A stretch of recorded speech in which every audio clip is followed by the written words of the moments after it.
Hey, it's Ben from Hooski.com with today's mini mortgage tip.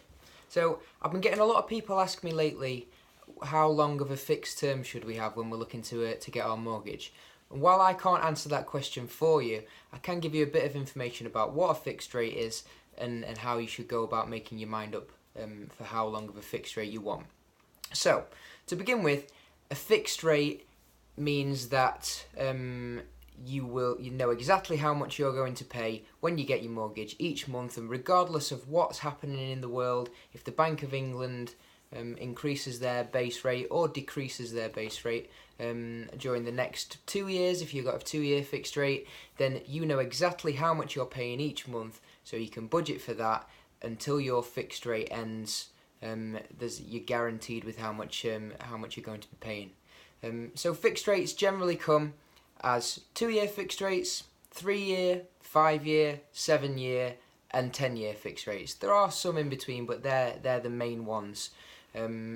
Generally, the longer the fixed rate you have, the more expensive it will be a month, the higher the rate will be, because you're securing it for a longer time. So they charge you a little bit more for that. So, things you need to think about when you're trying to decide how long you want to fix your rate for. So, the first thing is, do you plan on moving in the short term? However long you fix into your rate for, if you fix into a rate for 5 years and you want to move within the next 5 years, to pay your mortgage off in that time, you'll need to pay, most likely, an early repayment charge.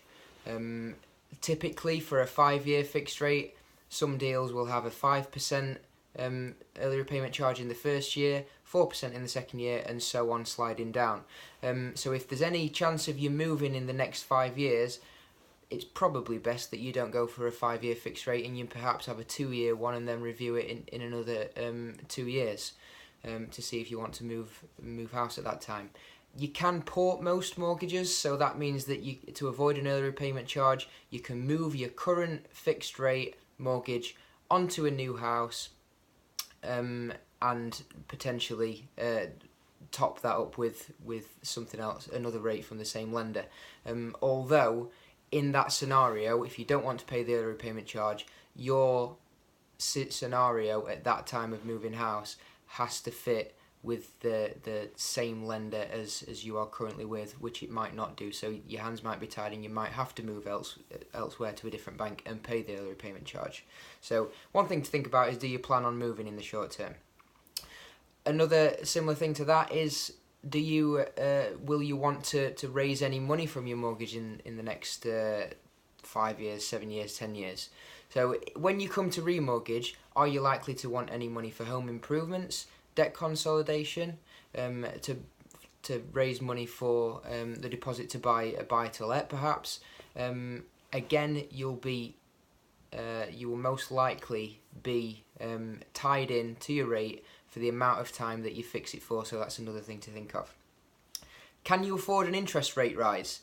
If you're on the limit of how much you want to spend each month, maybe it's worth going for a slightly longer fixed rate, so then you can protect against any interest rate rises that there might be in the short term. Do you want to make large overpayments?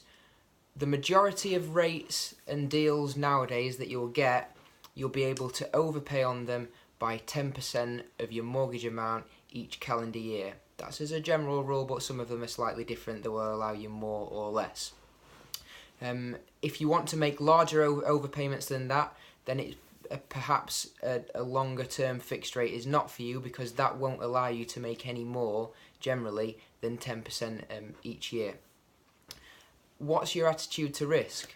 Again, so this is tied to, can you afford interest rate rises in the short, medium and long term? So if you're a person who doesn't like any level of risk in your life at all, then it's perhaps better that you might want a longer fixed rate, so that you can budget around your payment for 5, 7, 10 years, as long as you don't plan on moving house in that time, or want to get any money from your mortgage or anything that we've already discussed. So there's quite a lot to go into about fixed rates, but that's it in a nutshell.